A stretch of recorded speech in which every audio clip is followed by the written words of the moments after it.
그의 희망과 기대, 그리고 절망. 그것은 비단 기독교 초기 예수를 따르던 제자 베드로 한 사람에게 국한된 개인의 문제가 아니다. 예수를 따르던 12제자 중 수제자였고 인생의 실존 문제에 눈 떠가며 처절하게 몸부림쳤던 한 인간의 여정은 오늘 우리에게 과연 예수 그리스도는 누구인가 하는 질문에 직접 답해 줄 수 있는 힌트를 담고 있다. 우리는 예수 그리스도를 아는 데 있어 너무나 일방적으로 주입된 지식에 머물러 있다. 한 번쯤은 당시의 생생한 만남 속에서 예수를 따르던 제자들의 생각 속에 각인되어 있던 예수, 그리고 그러한 실상이 산산조각나고 부서지면서 새롭게 드러난 예수와 그리스도를 볼 수 있어야 한다. 예수 그리스도가 옳게 드러나지 않고 자신의 그림 속에 있는 예수 그리스도가 여전히 자신의 삶을 주관한다면 예수 그리스도는 종교라는 숨막히는 공간에 갇혀서 더 이상 본래의 모습을 드러내지 못한다. 베드로는 적어도 자신의 유일한 생활수단이었던 그물과 배를 내던지고 예수를 따랐던 인물이다. 열심 있는 종교인치고 베드로와 같은 충성심을 한 번쯤 내지 않은 사람이 있을까? 그리고 그것은 모든 신앙인의 최고 가치로 평가되며 권유되고 있다. 그러던 베드로는 달구름 소리와 함께 절망과 처절한 몸부림을 겪는다. 그러한 중신과의 재회는 이뤄지고 관념과 육체의 몸부림 속에서 울부짖던 한 생애를 매듭 지음과 동시에 신이 실제에 진입한다. 오늘 우리는 어디에 서 있는가? 이 글은 베드로의 신앙 여정에서 예수를 중심으로 일어났던 몇몇 사건들과 대화를 통해 복음이란 무엇이며 예수는 누구인가를 물음짓고 나름의 해답을 찾아간다. 그것은 바로 오늘 나의 문제와 동일하며 인간의 구원 가능성을 전망해 볼 수 있게 한다. 동시에 기독교에 대한 새로운 이해의 토대를 어느 정도 제공해 줄 수 있으리라 믿는다. 물론 여기서 한 인간의 전부를 탐구하는 것은 아니다. 그것은 실제로 불가능하며 이 책이 의도하는 바도 아니다. 그와 아울러 과연 오늘날 우리가 경전을 어떻게 읽어야 하고 신앙생활은 어떻게 진행되는 거인지 몇 가지 주제로 살펴보았다. 동시에 이 책을 통해 우리의 일그러진 자화상을 나름대로 거울에 비춰보고자 했고 오늘날 교회에 대한 고뇌를 함께 담고 있다. 그러므로 때로는 다소 비판적인 표현이 등장하고 일반인들에게는 생소한 원문이 소개되기도 한다. 독자의 해량을 바랄 뿐이며 다만 글 너머의 글을 읽어주시길 기대한다. 이 글을 쓸 수 있기까지 여러 가지 가르침을 주신 선배 목사님들, 선배 동력자들, 가족, 그리고 여정을 함께하고 있는 많은 분들께 감사의 마음을 담아드린다. 감히 용기를 갖고 내어놓는 이 책이 오늘 우리 자신을 돌아보는데 조금이라도 보탬이 되길 바랄 뿐이다. 1. 베드로의 고백 그 화와 실. 마 16, 13, 28, 마 8, 14, 38 가라사대 너희는 나를 누구라 하느냐. 시몬 베드로가 대답하여 가로되 주는 그리스도시여 살아계신 하나님의 아들이시니이다. 마 16, 15, 16. 예수께서 제자들이 모인 자리에서 그들에게 물으셨다. 너희는 나를 누구라 하느냐. 이에 대해 주는 그리스도시여 살아계신 하나님의 아들이시니이다는 베드로의 대답은 많은 설교자들에게 오르내리는 구절이다. 바요나 시모나 내가 복이 있도다. 이를 내게 알게 하니는 혈육이 아니여 하늘에 계신 내 아버지시니라는 칭찬과 더불어 계속되는 말씀은 예수의 교회에 대한 예언, 천국의 열쇠 이야기, 그리고 자신의 고난과 죽음에 대하여 전개될 일 등이다. 그런데 예수의 고난과 죽음에 대한 말이 떨어지자 베드로는 아연실색하고 그런 일은 있을 수 없다고 말한다. 그러자 예수는 베드로에게 사탄아 내 뒤로 물러가라. 너는 나를 넘어지게 하는 자로다. 내가 하나님의 일을 생각지 아니하고 도리어 사람의 일을 생각하는도다고 크게 책망하는 장면이 나온다.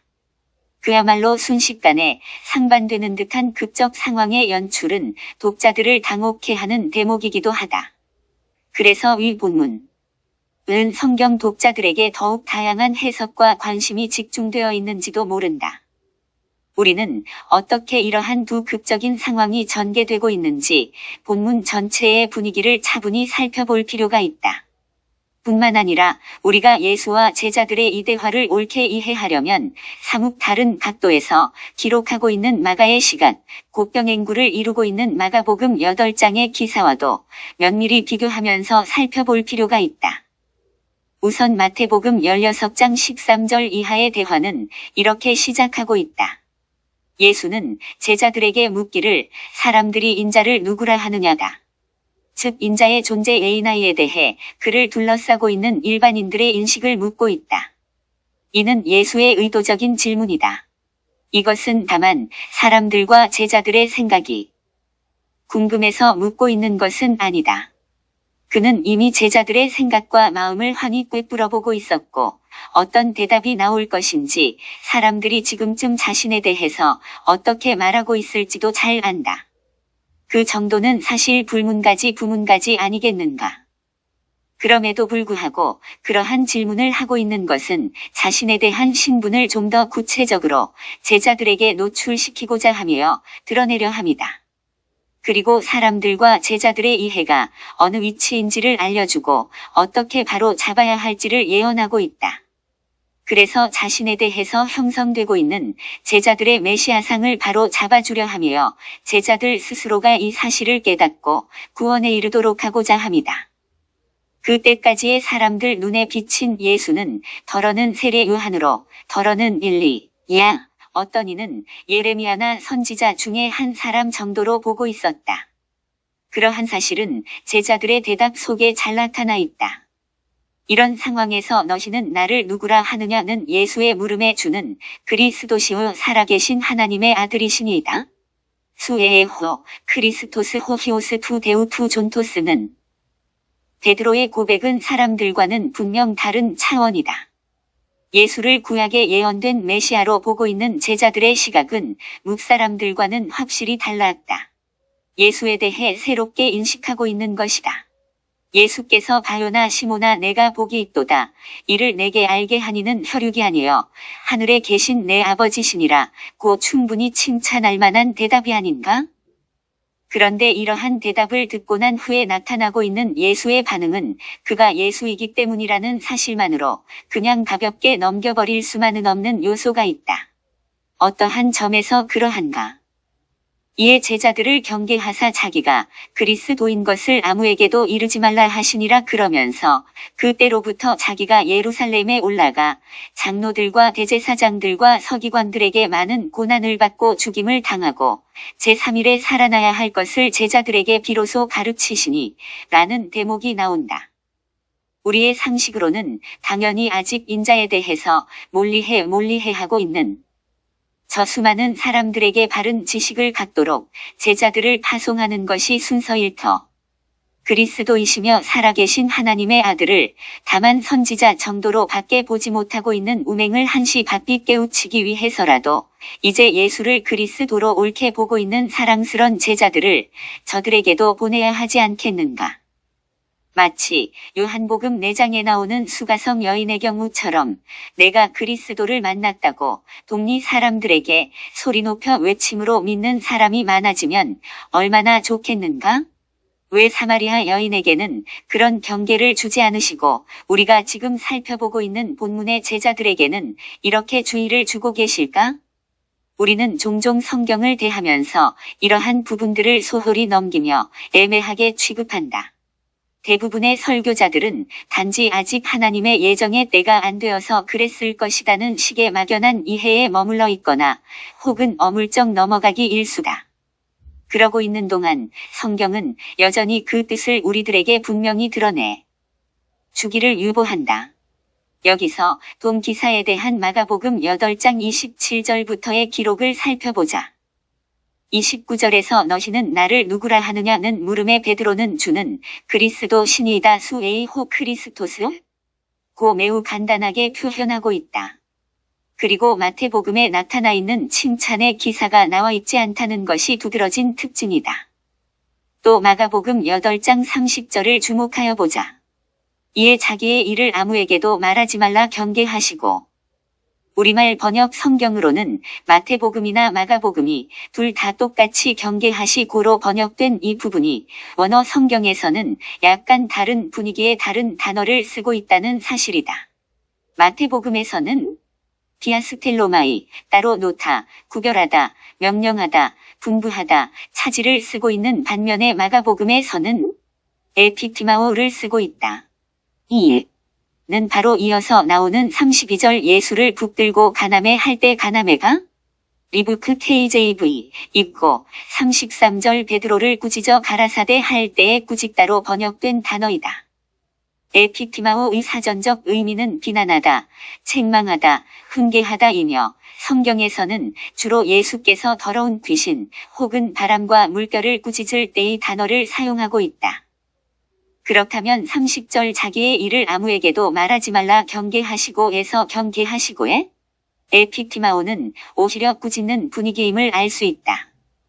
번역자가 경계하시고로 번역한 것은 마태복음에 디아스텔로마 이를 지나치게 의식한 나머지 번역의 일관성을 위한 과잉 반응이 나온 결과로 밖에는 볼 수가 없다. 혹은 KJV의 영향을 받아서 그렇게 처리했는지도 모를 일이다. 왜냐하면 마태복음이 디아스텔로마이와 마가복음의 에피티마오를 KJV는 동일하게 차지로 번역하고 있기 때문이다.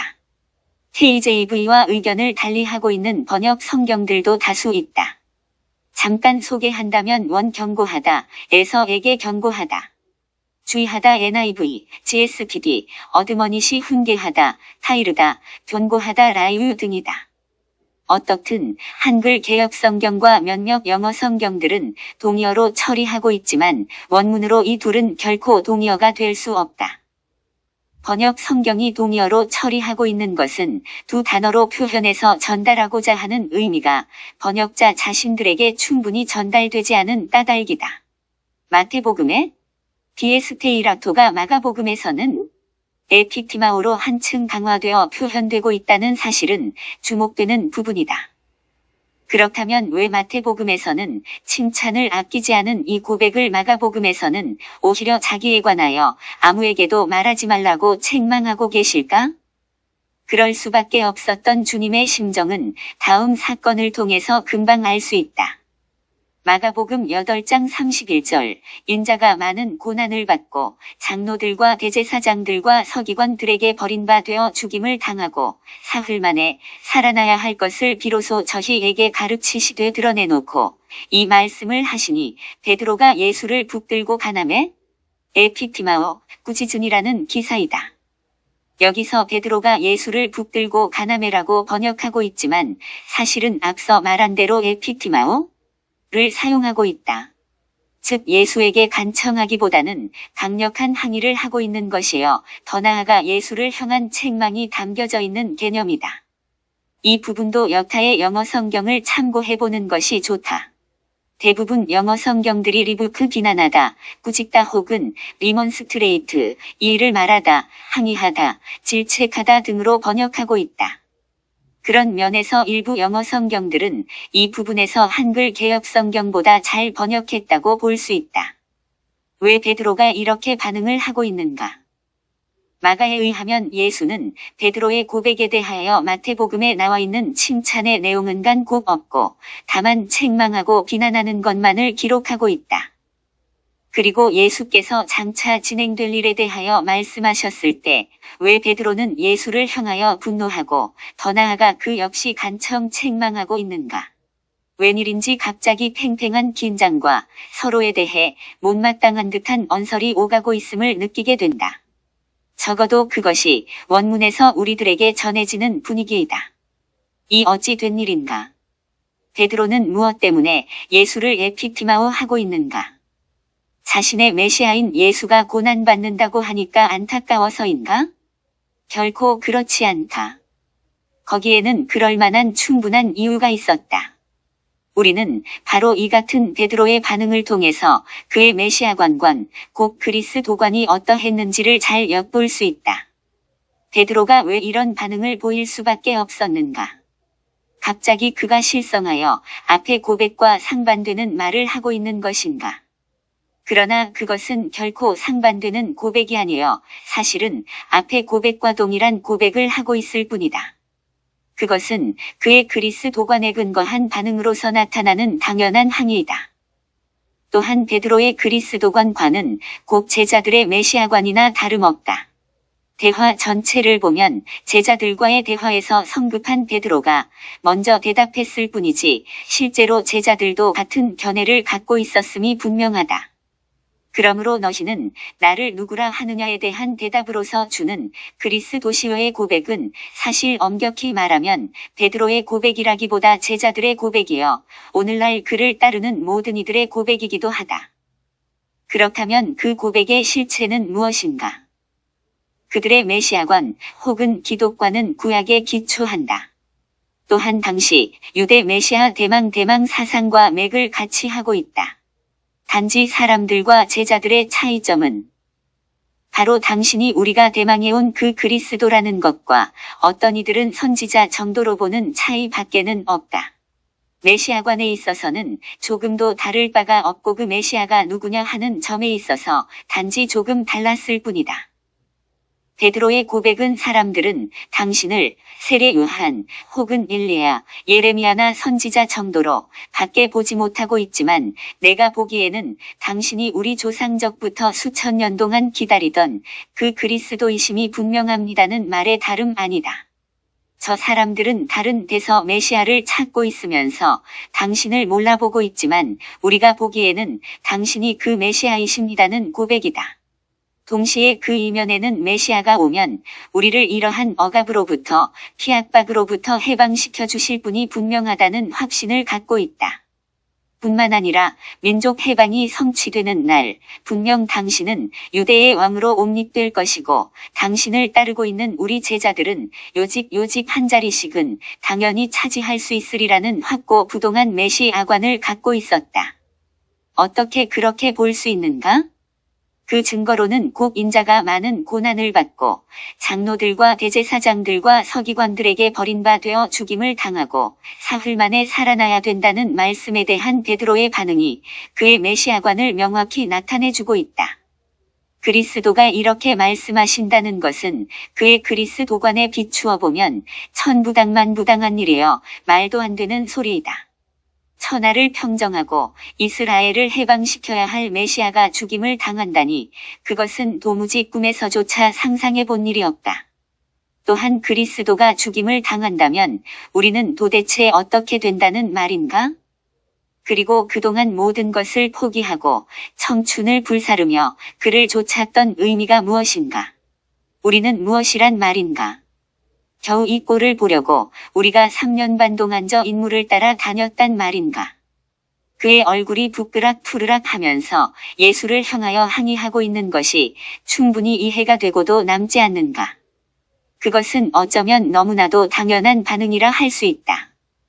그러기에 마태복음 16장 22절에서 그는 예수를 도리어 책망하고 꾸짖는 것이다. 단순히 가난한 정도가 아니다. 예수를 붙들고 가나여 꾸짖어 리부크 가로되 주여 그리 마옵소서 이 일이 결코 주에게 미치지 아니하리이다.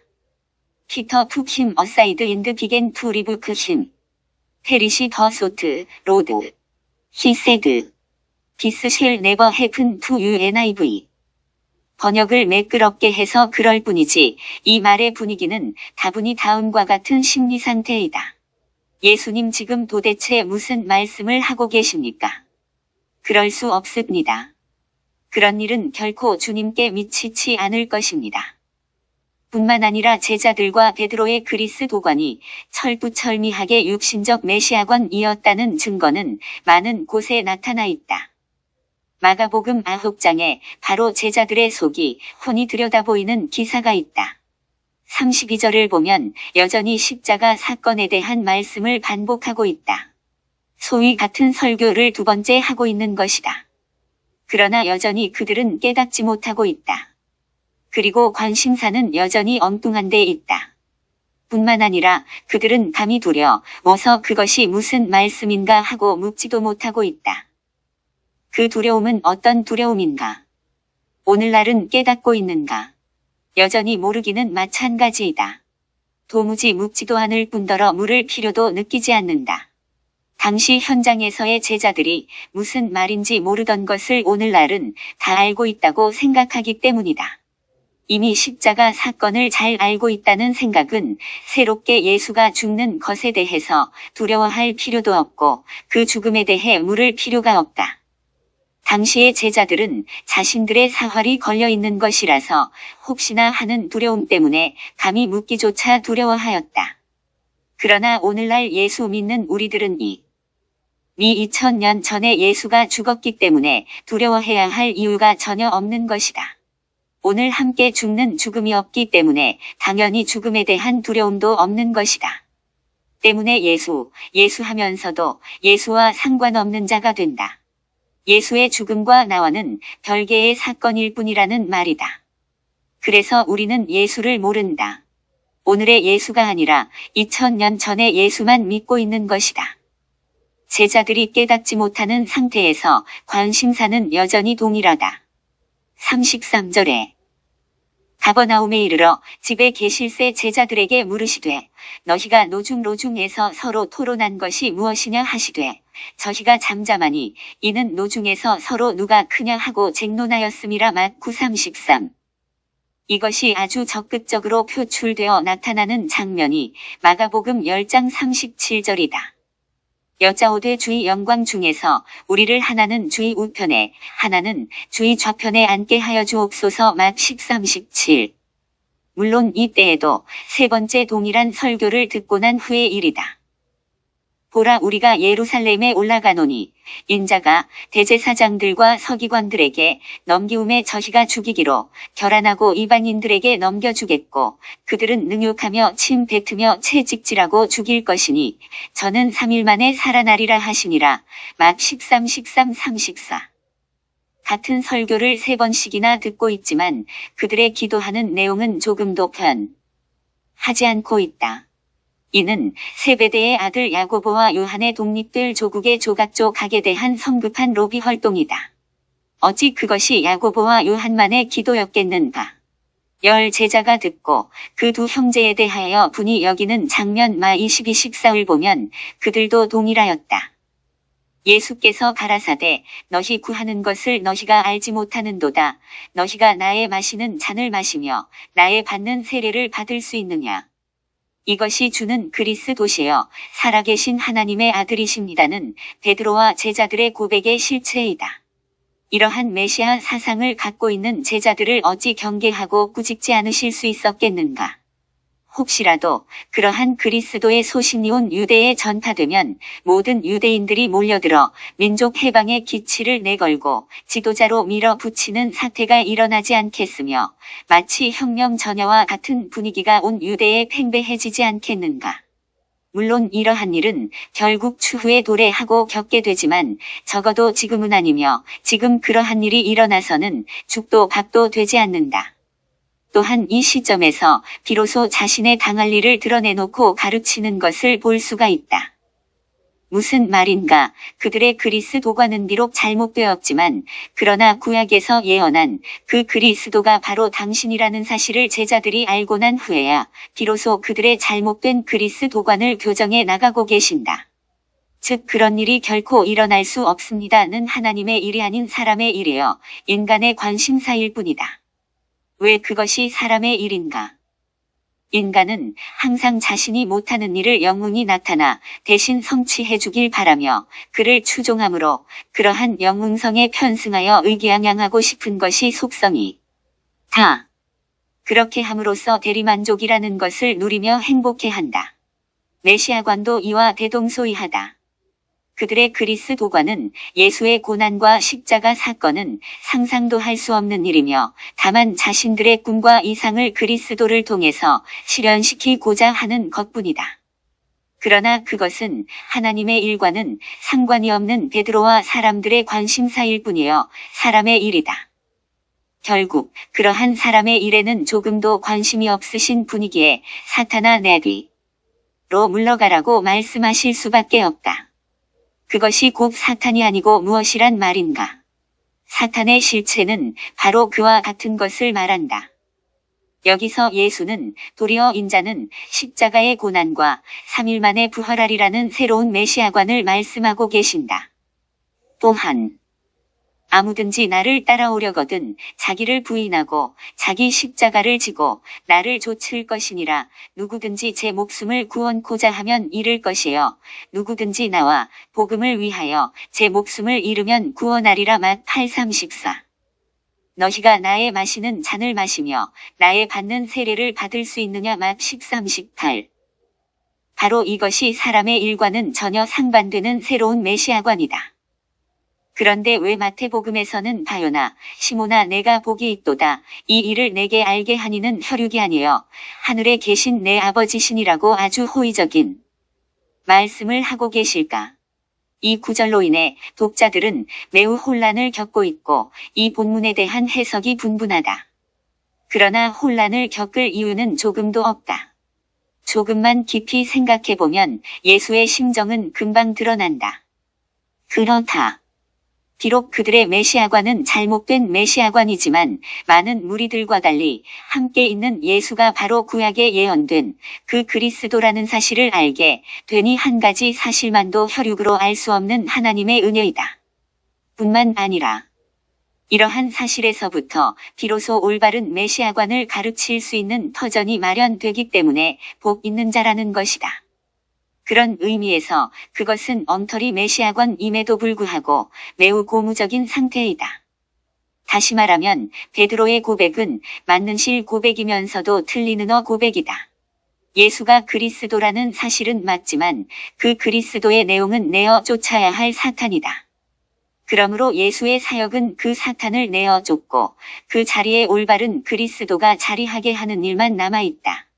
동시에 그것이 베드로의 구원을 성취하는 것이요 예수의 십자가 사역이다. 그러므로 마태와 마가는 상충된 의견을 갖고 있는 것이 아니라 오히려 계시의 점진성이 잘 편집되어 서로 보충적으로 진리를 증거해주고 있는 셈이다. 참으로 성경의 오묘함이 잘 나타나 있는 부분이다. 문제는 오늘날 이 시대에 소위 예수를 따르고 있다고 자부하고 본문의 제자들처럼 있는 우리들은 어떠한가? 순례의 길을 가고 있는 우리들의 관심과 노중에서의 논쟁거리, 그것은 무엇이며 그리고 메시아관은 어떠한가? 예수. 당신은 그리스도이십니다. 당신은 우리의 왕이십니다. 당신만이 우리의 주가 되십니다. 그러므로 이렇게 열심히 당신을 믿고 따르는 우리들을 어여삐 살펴주시기 바랍니다. 우리의 열심을 보시고 하나는 우편에 하나는 좌편에 머리가 될지언정 꼬리가 되지 않을 줄 믿습니다. 등등. 그것의 참 된 의미도 모르면서 무조건 목소리만 높여 외치고 있다. 철부철미 육신적인 기독관에 사로잡혀 눈이 멀어 있다. 본문의 제자들보다 한술 더 뜨고 있지 않은가. 그래서 마가복음 8장 본문 바로 앞의 기사는 매우 시사적이다. 백세다의 이름에 사람들이 소경 하나를 데리고 나가사 눈에 침을 뱉으시며 그에게 안수하시고 무엇이 보이느냐 물으시니 우러러보며 가로되 사람들이 보이나이다. 나무 같은 것들에 걸어가는 것을 보나이다 하거늘 이에 그는 다시 안수하심에 저가 주목하여 보더니 만물을 밝히 보는지라. 막 8:22-25 왜 이 같은 기사들이 8장 앞부분을 장식하고 있는가? 예수의 안수가 능력이 없어서 한 번으로는 사람들 보이는 것이 나무 같은 것에 걸어가는 것처럼 보였겠는가? 아니면 백세다 소경의 믿음이 적어서인가? 이도 저도 아니면 무엇인가? 당신은 지금 무엇을 보고 있는가? 보기는 보는데 도대체 나무 같은 것들에 걸어가고 있는 것을 보는가? 아니면 만물을 밝히 보고 있는가? 우선 다시 안수를 받아 교정부터 받을 일이다. 백세다의 소경이 예수의 안수를 받고 사람들이 보이기 시작했다. 이 얼마나 놀라운 일인가. 소경에게 있어서 이것은 엄청난 축복이다. 그것은 혈과 육으로 치유될 수 있는 것이 아니다. 예수의 안수로 인한 하나님의 은혜의 은총이며 그것은 분명 크나큰 복이다. 그런데 다시 한번 시각을 조금만 달리해서 생각해보자. 사람이 사람을 보는데 사람으로 보지 못하고 나무 같은 것들에 걸어가는 것으로 보고 있다면 이것이 즐거운 일인가 슬픈 일인가? 복인가 저주인가? 차라리 보지 못하는 것이 속편한 일이지 사람을 나무가 움직이는 것처럼 본데서야 어찌 본다고 말할 수 있겠는가? 오히려 보지 못할 때보다 더욱 혼돈만 약이 될 뿐이다. 인식의 혼돈이 가져다주는 고통은 이전에 보지 못할 때의 그것과는 비교가 안 된다. 단지 보게 되었다는 기쁨은 잠시일 뿐 더욱 혼란과 복잡함만 낳는다. 그것을 어찌 복이라고 말할 수 있겠는가? 그것은 곧 저주나 다름없다. 그래서 두 번째 안수가 필요한 것이다. 만물을 밝히 보게 되니 그제서야 소경은 제대로 눈뜬 자요 제자들의 첫 번째 메시아과는 제대로 교정된다. 이것이 예수의 안수의 치유사역이다. 해마다 고난주간과 부활절 절기는 어김없이 지키고 있다. 그러나 정작 십자가는 우상화되어 있고 바울이 전한 십자가의 도는 사라진 지 오래다. 우리 안에 성취되어야 할 이 복음과 십자가의 사건은 전하는 자도 듣는 자도 없다. 우리는 쉽게 믿음으로 구원받는다고 한다. 물론 말은 맞는다. 믿기만 하면 된다. 그것은 다만 믿음으로 되는 것이다. 그러나 그것은 단지 그러한 사실을 인정하고 믿어주는 것을 말하는 것이 아니라는 데에 문제가 있다. 예수가 자신의 죄를 대신해서 십자가에 죽었다는 사실을 인정하고 믿어준다고 해서 자신의 죄가 없어지는가? 그러한 사실을 인정하든 인정하지 않든 이미 예수는 십자가에 못 박히셨다. 그러한 역사적 사실을 인정해주고 안 해주고와는 아무런 상관이 없다. 그것을 믿음이라고 한다면 그것은 거짓 증거에 불과하다. 믿음이란 그런 것에 있는 것이 아니다. 믿는다는 말은 곧 십자가의 그리스도와 연합하여 자신이 죽고 그와 연합하여 살아났을 때에 십자가를 믿는다는 말이 비로소 성립한다. 그것이 관념이나 주장이나 맹목적 신념이 아니라 사실적일 때에 그것을 믿음이라고 한다. 물론 그것은 스스로에게서 일어날 수 있는 것이 결코 아니다. 믿음의 주체는 인간에게 있는 것이 아니다. 인간은 애초부터 믿을 수 있는 능력이 없다. 믿음이 주체가 되어 우리의 눈을 뜨게 하시고 마침내 믿는 자로 이끌어갈 때만 우리는 비로소 믿을 수 있는 것일 뿐이다. 믿음은 그래서 은혜의 선물이지 않는가? 여전히 보기는 보아도 보지 못하며 사람을 보되 나무가 걸어가고 있는 것처럼 보고 있는 오늘의 기독교. 그래서 예수는 두 번째 안수하시기 위해 오늘도 피를 흘리고 계신다. 굳이 한 번 더 사족을 달아본다면 첫 번째 안수의 결과 제자들 눈에 보이는 예수는 선지자보다는 훨씬 진일보한 구약에서 예언한 그 그리스도임을 알게 되었다. 그러나 그것은 사람들을 보되 마치 나무가 지나가는 것처럼 불투명하게 보았듯이 온전한 그리스도를 보지 못하는 상태였으며 두 번째 안수는 바로 그와 같은 불투명한 눈을 교정하여 참된 그리스도관을 갖도록 하는 작업이다. 그것은 이제부터 진행될 예수의 삶을 통해서요 제자들과의 관계성 속에서 엮어지는 일이다. 그것은 인자가 많은 고난을 받고 장로들과 대제사장들과 서기관들에게 버림받아 죽임을 당하고 사흘 만에 살아나야 하는 사건을 통해서만 가능한 일이다. 안수의 참된 의미가 무엇인지를 짐작케 하는 말씀이다. 우리는 이제 다시 질문해야 한다. 너희는 나를 누구라 하느냐는 물음에 아무런 생각 없이 무조건 대답하려 하지 말고 그 물음에 대해 되물을 수 있어야 한다. 도대체 당신은 누구입니까? 그리스도는 어떤 분이십니까? 당신은 그리스도시오 살아계신 하나님의 아들이라고 답변하기 전에 도대체 그리스도는 무엇이며 누구란 말인가라는 물음에 진지해져 보자. 이러한 질문은 아무나 던질 수 있는 것이 아니다. 이 물음을 던질 수 있는 사람은 이미 물음에 대한 답변의 반은 확보하고 있는 셈이다. 본래 질문이란 알고 있는 사람만이 할 수 있게 마련이여 물음 속에는 이미 답변을 내포하고 있습니다. 그러한 질문 속에서만 계시는 이루어진다. 이 물음에 대한 답변은 자신이 누구인가를 묻는 물음과 마찬가지이며 본질과 관련한 실존적 질문이다. 이것은 단지 설명을 요구하는 질문이거나 해석을 요청하는 질문이 아니다. 이 질문은 신은 존재하느냐 하지 않느냐 하는 질문과도 전혀 성격을 달리하는 질문이다. 이미 존재에 대한 질문과는 차원을 달리한다. 이는 현재 나는 무엇을 할 것이냐와 되를 같이 하는 질문이여 너희는 나를 누구라 하느냐는 신이 질문에 성실하게 응하는 되물음이다. 5. 당신은 정말 누구십니까? 아무든지 나를 따라오려거든 자기를 부인하고 자기 십자가를 지고 나를 좇을 것이니라. 마십육 24. 내가 너희 중에서 예수 그리스도와 그의 십자가에 못 박히신 것 외에는 아무것도 알지 아니하기로 작정하였음이라. 고전 2. 너희가 나의 마시는 잔을 마시며 나의 받는 세례를 받을 수 있느냐. 마 13, 18. 역사적 예수가 전해주는 예수의 원리 십자가의 도일. 오늘날 그리스도인들이 한결같이 믿고 있는 예수의 십자가 죽음, 곧 세례 요한이 증언하고 있는 대로 보라 세상 죄를 지고 가는 하나님의 어린 양이로다고 인류 최대의 사건으로 홍보 PR되고 있는 예수의 십자가 사건은 과연 지금 우리에게 무엇을 의미하는 것인가? 도대체 세상 죄를 지고 가심은 무엇을 말하는 것이며 세상 죄란 또 무엇을 말하는 것인가? 이제 이 세상의 심판이 이르렀으니 이 세상 임금이 쫓겨나리라. 내가 땅에서 들리면 모든 사람을 내게로 이끌겠노라 하시니 이렇게 말씀하심은 자기가 어떠한 죽음으로 죽을 것을 보이심이러라. 우 12, 13, 33. 유대인들의 희망이며 별스타이어 꿈이며 이상이었던 예수.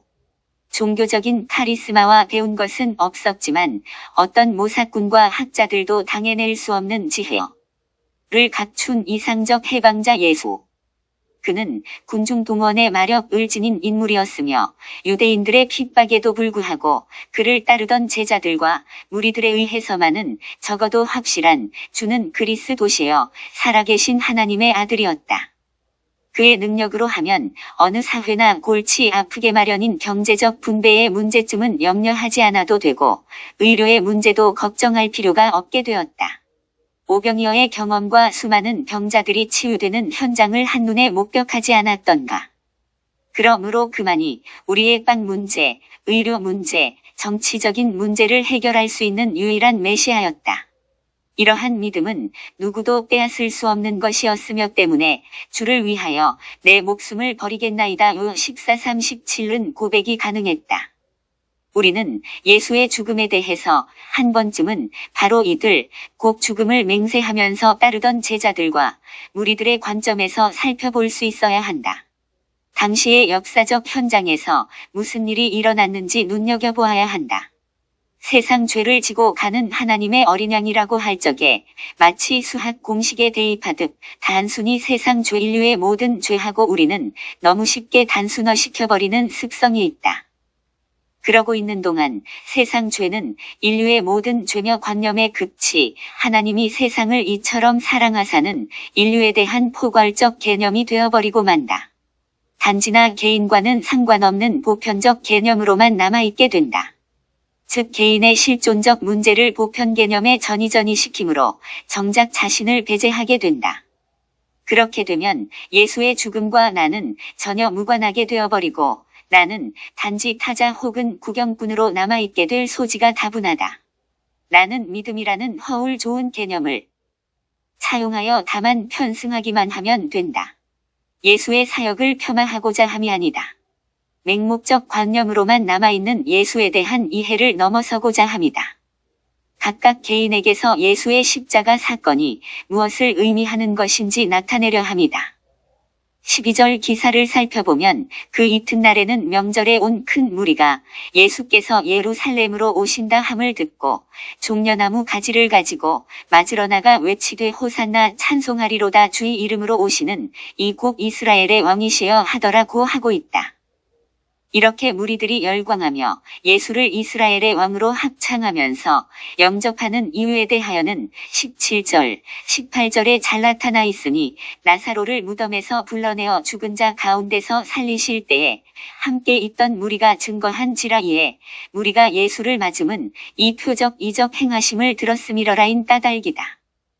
물론 이전에도 많은 이적으로 예수의 소문이 파다했지만 무덤에서의 나사로 부활 사건은 예수께서 그러한 표적을 행하시게 되는 그 자신의 이유와는 상관없이 제자들과 유대 사회에는 하나의 충격적인 사건이었고 그를 스타덤에 오르게 했던 기폭제후 하나의 분수령을 이루는 사건이었음을 본문을 자세히 살펴보면 알 수 있다. 그러한 까닭의 선동자 예수뿐만 아니라 대제사장들이 나사로까지 죽이려고 모의 식절한다. 그러나 19절에 바리새인들이 서로 말하되 볼지어다 너희 하는 일이 쓸데없다. 보라 온 세상이 저를 쫓는도다 하니라고 말하는 것을 보면 열광하는 무리들의 분위기가 어떠했을 것이라는 것은 가시 짐작이 가고도 남는다. 이러한 슈퍼스타 이스라엘의 왕을 어떠한 이유에서건 되옵고자 하는 무리들의 면회 신청이 없을 리가 있겠는가. 그칠 줄 모르고 그의 측근 비서진들에게 간청하는 장면이 20절에 나타나고 있다. 명절에 예배하러 올라온 사람 중에 헬라인 몇이 있는데 저희가 갈릴리 벳세다 사람 빌립에게 가서 청하여 가로되 선생이여 우리가 예수를 배웁고자 하나이다 하고 청을 넣고 있는 장면이다. 청을 받은 빌립이 안드레와 의논을 거친 후 함께 예수께 가서 어떻게 해야 할지를 묻는다. 그때 예수의 응답은 면회를 응낙하기는커녕 전혀 엉뚱한 반응과 언표. 가라사대 인자의 영광을 얻을 때가 왔도다. 내가 진실로 진실로 너희에게 이르노니 한 알에 밀이 땅에 떨어져 죽지 아니하면 한 알 그대로 있고 죽으면 많은 열매를 맺느니라. 자기 생명을 사랑하는 자는 잃어버릴 것이요 이 세상에서 자기 생명을 미워하는 자는 영생하도록 보존하리라. 사람이 나를 섬기려면 나를 따르라. 나 있는 곳에 나를 섬기는 자도 거기 있으리니 사람이 나를 섬기면 내 아버지께서 저를 귀히 여기시리라. 이제 이 세상의 심판이 이르렀으니 이 세상 임금이 쫓겨나리라. 내가 땅에서 들리면 모든 사람을 내게로 이끌겠노라 하시니 이렇게 말씀하심은 자기가 어떠한 죽음으로 죽을 것을 보이심이러라. 12, 13, 33 면회를 신청하고자 하는 그들의 의중과는 전혀 상반되는 삶의 전개를 예고하고 있다. 그들의 의도가 구체적인 내용으로 기술되어 있지 않다 하더라도 우리는 충분히 짐작할 수 있다. 그러나 메시아의 삶은 그들의 그러한 의도대로 응답할 수 없다. 도리어 그 반대이다. 인기 초절정에서 단순 은퇴선언도 아니고 자신이 죽게 되리라는 극적이고도 폭탄적인 발언을 하고 있다. 당시의 상황과 이러한 예수의 선언이 말하고 있는 분위기. 우리가 여기서 간과해서는 안 될 것이 예수께서는 자신의 죽음을 말하면서 그것이 곧 이 세상의 심판임과 동시에 세상 임금이 쫓겨나게 되는 것임을 말하고 있다는 사실이다. 예수가 죽는 것이 세상 임금이 심판받는 것이고 세상 임금이 쫓겨나는 것이란다. 여기서 우리는 너무 쉽게 세상 임금하면 곧 바로 마귀 혹은 사탄을 떠올린다. 또한 예수께서 죽음과 부활로 마귀의 권세인 사망 권세를 이기셨으므로 누구든지 그를 믿기만 하면 하는 것이 대부분 그리스도인들의 신앙 고백이다. 그러기 때문에 우리는 오늘도 여전히 사탄의 정체를 알 길이 없으며 여전히 속고 있는지도 모를 일이다. 여기서 심판을 받는 세상과 쫓겨나가는 세상 임금은 무엇인가? 우리에게 이미 형성되어 있는 교리적 전제나 고정관념에 사로잡히지 말고 벌거숭이 임금님의 우화에 등장하는 어린 소년 소녀처럼 본문의 전후 맥락을 아주 단순하게 살펴볼 수 있다면 세상 임금이 무엇인지는 곧 바로 드러난다. 제자들과 예수를 따르고 있는 무리들에게 있어서 세상 임금은 13절에 주의 이름으로 오시는 이 곧 이스라엘의 왕이시여라고 하는 그들의 입의 고백을 통해서 분명하지 않은가. 그렇다. 예수가 세상 임금이다. 결코 놀라운 일이 아니다. 그래서 예수가 죽는 것이 세상 임금이 쫓겨나는 것이다. 거기 계시며 말씀하시는 분 예수는 결코 세상 임금으로 군림하고자 하지 않는다. 도리어 늘 그를 경계하고 피해 다니지만 그와는 상관없이 제자들 속에 있는 예수는 세상 임금으로 자리 잡고 있었다.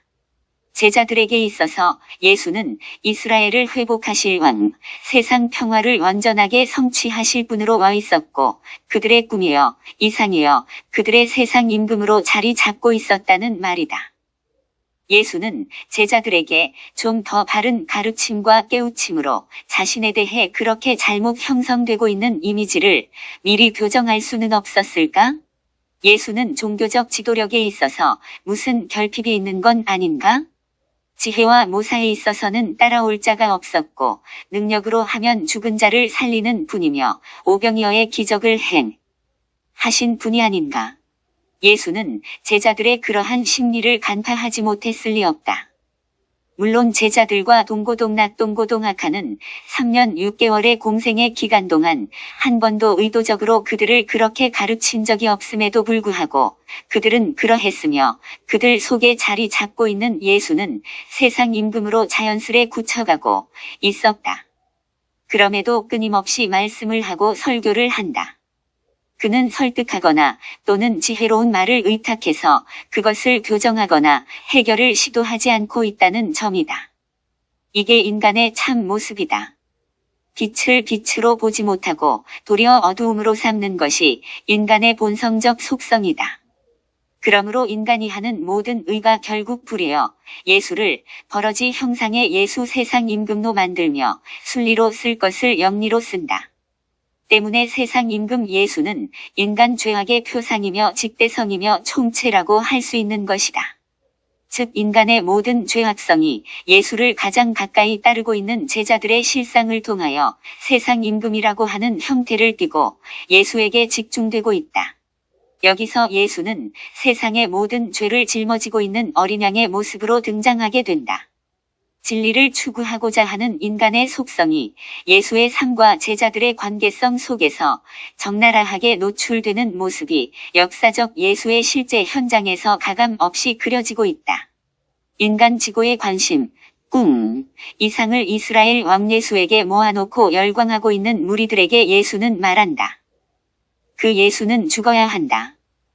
그 예수는 세상 임금이다. 그 예수는 너희의 죄악의 속성이다. 그 예수는 광야에서 너희를 물어 죽이는 독사의 독이다. 그 예수는 옛 뱀이며 하여 모세가 광야에서 녹뱀을 들었던 것처럼 인자도 들려야 한다.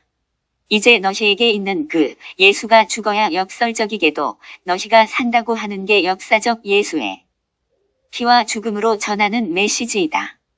설득과 지혜로운 말로는 불가능했다.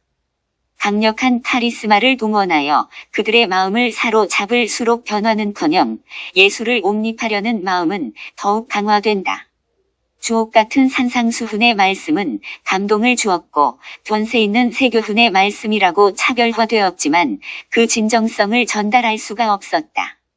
제자들과 그를 따르는 무리들을 보노라면 그의 사역의 내용과는 전혀 별개의 모습, 도리어 오늘의 저러한 제자들 모습만 낳게 하는 결정적 요인들이었을 뿐이다. 누구도 부족한 수가 없다. 하나님도 부족한 수가 없고 예수도 부족한 수가 없다. 인간의 속성은 그렇다는 것만을 보여준다. 산상수훈의 진성성은 그가 죽은 후에야 비로소 제자들에게 드러난다. 아, 그런 것이었구나. 여기서의 유일한 방법은 지혜가 아니라 하나님의 미련한 방법인 십자가에 도였다. 자신에 대해 갖고 있는 제자들과 무리들의 환상을 바로 자신의 죽음으로 박살낼 수 있고 또 그들 속에 자리하고 있는 세상 임금을 쫓아낼 수 있는 길이니 이것이 성서를 관통하는 기둥 줄거리다. 인간의 각종 허위의식을 해방케 하는 도요 길이다. 성경은 결코 지혜로운 말이나 지식에 의해 설득하거나 그들을 깨우쳐 그 죄악으로부터 벗어나게 할 수 없으며 다만 그들의 새 실세 임금을 죽음으로 쫓아내는 방법 밖에는 도리가 없다는 것을 웅변적으로 증언하고 있는 것이다. 이것이 기독교의 십자가 사건이다. 그래서 한 알의 밀이 땅에 떨어져 죽지 아니하면 한 알 그대로 있고 죽으면 많은 열매를 맺느니라이며 자기 생명을 사랑하는 자는 잃어버릴 것이요 이 세상에서 자기 생명을 미워하는 자는 영생하도록 보존하리라. 사람이 나를 섬기려면 나를 따르라. 나 있는 곳에 나를 섬기는 자도 거기 있으리니 사람이 나를 섬기면 내 아버지께서 저를 귀히 여기시리라이다. 따지고 보면 주의 이름으로 오시는 이 곧 이스라엘의 왕이신 예수는 베드로의 생명이므로 그를 위해서는 기꺼이 순교를 각오할 수 있었고 오늘날도 그와 같은 순교적 자세의 신앙인들이 어디 하나 둘이겠는가. 그 예수는 자기이며 자기의 생명이다. 즉 자기며 자기의 극단화된 형태이다. 성서는 자기 생명을 사랑하는 자는 잃어버릴 것이요 이 세상에서 자기 생명을 미워하는 자는 영생하도록 보존하리라고 한다. 예수는 자기를 따르는 가장 측근들의 자신에 대해 형성되고 있는 메시아권 을 통하여 인간 죄악의 원초성을 드러내고 그것을 예수에다 모아서 실상은 죄 없으신 예수가 죄의 모양으로 삼아진다. 세상 임금으로 그리고 자신을 십자가에 못 박는다. 이것은 제자들의 환상인 예수 죄악을 부수고 새로운 진리로 그들을 이끌고 있는 모습이다. 이것이 복음이다. 이것이 예수의 믿음이다. 예수 그리스도의 믿음으로 말미암은 하나님의 의다. 즉 아들의 믿음? 피스티스 투히우이여 이 아들의 믿음이 제자들의 믿음이 될 때 그들은 거짓된 환상에서 해방된다. 이렇게 성경은 예수 그리스도의 사역에 대해 밝히 증언해 놓고 있다. 그러나 역사의 아이러니는 조금도 개선되지 않고 더욱 심하게 되풀이되고 있다. 오늘날 수많은 사람들이 십자가에 못 박아 죽여야 할 예수는 다시 살려놓고 세상 임금으로 다시 빚어 그를 좇고 있다.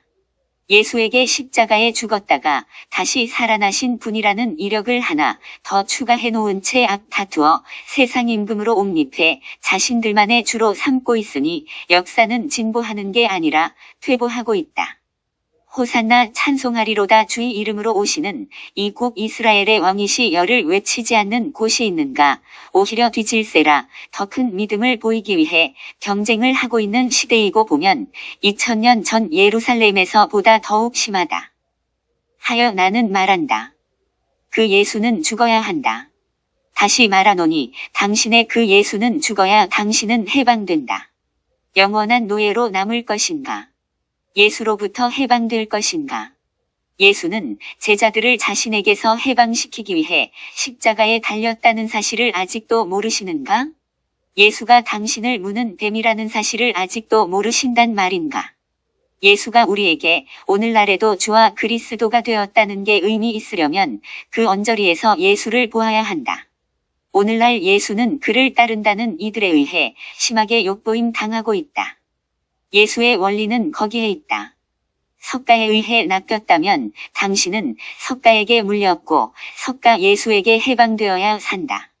유일신에게 낚였는가? 당신의 유일신은 독이며 당신은 유일신의 종이며 노예다. 따라서 거기서 유일신은 십자가에 달아매야 할 뱀 예수이다. 그 이름표가 무엇이냐는 중요치 않다. 석가던, 공자던, 노자던, 예수던, 야훼던, 마호메시던, 소크라테스던 그 이름은 중요치 않다. 당신을 천국으로 유혹했던, 극락으로 유혹했던, 이미 유혹받은 것, 그것이 세상 임금이고 당신의 욕심의 산물로 그들이 서로 다른 이름표를 달고 등장했을 뿐이다. 따라서 그것이 무엇이든 우리의 깊은 죄악의 산물이라는 사실이 들통나고 그것이 십자가에 들려져야 한다는 게 예수의 원리이다. 그럴 때만 예수는 당신의 주이고 그의 기름 부음 그리스도의 당신에게 부활된다. 그럴 때 성서는 단지 유대인의 부족 경전이 아닌 보편으로 우리에게 진리가 된다. 예수는 비로소 예수로 드러난다. 십자가의 도는 그렇게 우리에게 성취된다. 십자가에 미련한 도구라는 것은 그게 무엇이든 지금껏 내가 줬던 그걸 십자가에 못 박고 함께 나도 죽는 걸 말한다. 자살이 아니다. 나의 관념을 못 박고 내가 나로 여기던 짐승의 속성을 못 박는 것이다. 세상 죄를 짊어지고 있는 그 존재와 함께 예수와 세상 임금이 보라 온 세상이 저를 좇는도다. 루 14:29-31 이제 일이 이루기 전에 너희에게 말한 것은 일이 이룰 때에 너희로 믿게 하려 함이라. 이후에는 내가 너희와 말을 많이 하지 아니하리니 이 세상 임금이 오겠음이라. 그러나 저는 내게 관계할 것이 없으니 오직 내가 아버지를 사랑하는 것과 아버지의 명하신 대로 행하는 것을 세상으로 알게 하려 함이로라. 일어나라. 여기를 떠나자 하시니라. 요 14, 29, 31. 호산나 찬송하리로다. 주의 이름으로 오시는 이 곧 이스라엘의 왕이시여. 하더라. 요 12, 13고 환호하며 열광하는 무리들. 예수는 이미 여론에 따르거나 시대의 대세를 따르거나 이스라엘의 확실한 왕으로 등장되었다. 이스라엘을 억압으로부터 구원하고 자유를 실현시킬 수 있는 유일한 인물로 급부상하고 있으니 12장 19절에서는 이 같은 것이 바리새인들의 입을 통해서 정확히 증거되고 있다. 바리새인들이 서로 말하되 볼지어다 너희 하는 일이 쓸데없다. 보라 온 세상이 저를 좇는도다. 요 12, 19. 보라 온 세상이 저를 좇는도다. 지금 누가 누구를 좇고 있는가? 그렇다. 온 세상이 저를 호산나 찬송하리로다.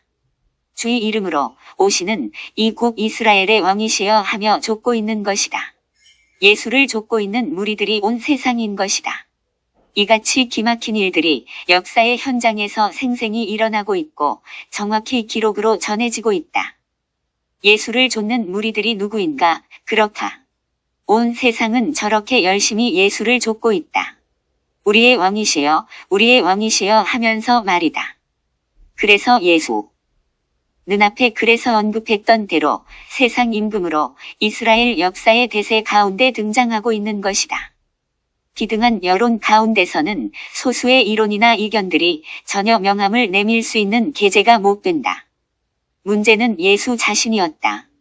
당신 스스로가 이러한 역사적 현실 앞에서 민중들의 피압박과 피 끓는 간절한 호소를 외면하지 않고 자유의 실현을 위해 이스라엘의 왕의 자리를 수락할 것인가 아니면 또 다른 선택을 할 것인가 하는 점이다. 여기서 우리네 일반인의 상식으로는 로마로부터 강점당하고 있는 민족적 비극의 현실 앞에서 여론의 구심점 역할뿐만 아니라 나사로를 살리실 만큼 능력의 소유자이신 예수가 그리고 그렇게도 조상적부터 고대해왔던 민족 해방의 지도자의 때의 여론은 이미 그가 약속된 메시아 쪽으로 굳어지고 있다고 봐도 옳다. 비록 물거품 같은 여론일지라도로 부상되었으니. 예수가 민중의 뜻을 모아 지도력을 발휘하는 것은 역사의 당이라고 여길 수밖에 없는 상황이다. 그러나 예수를 보라. 그리고 그의 위대한 발자취. 그의 걸음을 보라. 주의 성령이 내게 임하셨으니 이는 가난한 자에게 복음을 전하게 하시려고 내게 기름을 부으시고 나를 보내사 포로된 자에게 자유를 눈 먼 자에게 다시 보게 함을 전파하며 눌린 자를 자유케 하고 주의 은혜의 해를 전파하게 하려 하심이라. 룩사 18, 19는 이사야 선지자의 예언 성취를 어떻게 이루어가고 계신가? 온 세상의 관심과 초점은 역시 이스라엘의 왕 예수에게 모아지는 죄악의 모습이다. 성경의 기록대로 왕의 제도는 부득이 생겨난 제도이다. 이스라엘이 말씀을 따를 때에는 구태여 왕의 제도가 있어야 할 이유가 없었다. 사무엘이 늙음에 그 아들들로 이스라엘 사사사사를 삼으니 장자의 이름은 요엘이요 차자의 이름은 아비아라. 그들이 브엘세바에서 사사가 되니라. 그 아들들이 그 아비의 행위를 따르지 아니하고 이 일을 따라서 뇌물을 취하고 판결을 굽게 하니라. 이스라엘 모든 장로가 모여 라마에 있는 사무엘에게 나아가서 그에게 이르되 보소서 당신은 늙고 당신의 아들들은 당신의 행위를 따르지 아니하니 열방과 같이 우리에게 왕을 세워 우리를 다스리게 하소서 한지라. 그들이 너를 버림이 아니여 나를 버려 자기들의 왕이 되지 못하게 함이니라. 3상 817. 우리도 열방과 같이 되어 우리 왕이 우리를 다스리며 우리 앞에 나가서 우리의 싸움을 싸워야 할 것이니이다. 3상 820. 이것이 왕의 제도를 취하게 되는 이유다. 진리와 말씀이 자신의 삶을 지배하는 것을 거절하고 열방과 같이 세상 임금이 나타나 자신들을 다스려주면 살 맛 날 것 같다는 것이다. 마치 보이지 않는 하나님을 따르게 되면 오합지졸 제각각 흩어져 구심점이 없어 보이지만 열방과 같이 우리에게도 왕이 있어 왕이 우리를 다스리며 우리 앞에 나가서 우리의 싸움을 싸워만 준다면 일사불란하게 중지가 모아지고 파워가 형성되어 마침내 자유도 쟁취하고 구원도 이루어내고 더 나아가 이 땅 위에 하나님 나라도 쉽게 성취해낼 수 있으리라는 꿈과 소망에서 탄생되어 나온 제도이다. 이것이 인간의 속성이다. 그것이 보이는 예수이건 보이지 않는 예수이건 동질의 형태로 왕이 되어 주길 추구하는 인간의 속성이다. 그것은 모두가 그렇게 해서 자기의 유익을 구한다. 그것은 육신적일 수도 있고 정신적인 것일 수도 있지만 인간이 도모하는 욕심 덩어리이다. 성경은 그것을 자기 목숨을 구원코자 하면 잃을 것이오 하는 말씀으로 경계해주고 있다. 또한 이스라엘의 왕으로 오시는 이여 하는 외침은 명분은 이스라엘의 왕으로 오시기만 하면 자유와 구원이 성취될 것으로 알고 외치며 부르짖지만 실상은 새롭게 왕의 수하에 들어가서 종이 되고 있다는 사실을 까맣게 잊어버리고 있다. 이 말은 무엇이 자유이며 무엇이 구원인지를 도무지 모르기 때문에 나타나는 현상이다. 오호라 통제여 자유를 부르짖는 그 부르짖음이 그리고 구원을 부르짖는 그 몸짓과 외침이 자유를 부정하고 속박을 염원하고 있는 몸짓을 하고 있는 줄 모르고 있는 비참한 인간들. 이것이 이성을 가지고 있다고 하는 만물의 영장 인간들의 모습이다. 어찌 여기에 진정한 구원이 필요하지 않겠는가? 어찌 여기에 하나님의 긍휼하심이 요청되지 않겠는가? 종교생활의 허구가 바로 여기에 있다. 여기서 예수는 인간이 부르짖고 있는 자유나 구원에 전혀 관심을 갖지 않는다. 여론이나 역사의 대세 앞에 조금도 자신의 삶의 걸음걸이를 멈추지 않으신다. 누가 이 길을 알 수 있는가? 시몬 베드로가 가로되 주여 어디로 가시나이까? 예수께서 대답하시되 나의 가는 곳에 내가 지금은 따라올 수 없으나 후에는 따라오리라. 요 13-36 도무지 예수라는 분. 온 세상의 열화와 같은 여론 속에 등장하고 있는 세상 임금 예수와 자신과의 관계 설정은 어떻게 이루어지고 있는가? 요한복음 14장 30절은 매우 간략히 그리고 정확하게 예수 자신의 심정과 상태를 말해주고 있다. 이후에는 내가 너희와 말을 많이 하지 아니하리니 이 세상 임금이 오겠음이라. 그러나 저는 내게 관계할 것이 없으니 요 14-30 여기에 오겠음이라는 헬라어 단어 에르케타이는 동사, 직설법, 현재, 중간 수동 비포동사의 형태를 띠고 있다. 오겠음이라가 아니다. 현재 시제로 와 있음이라이다.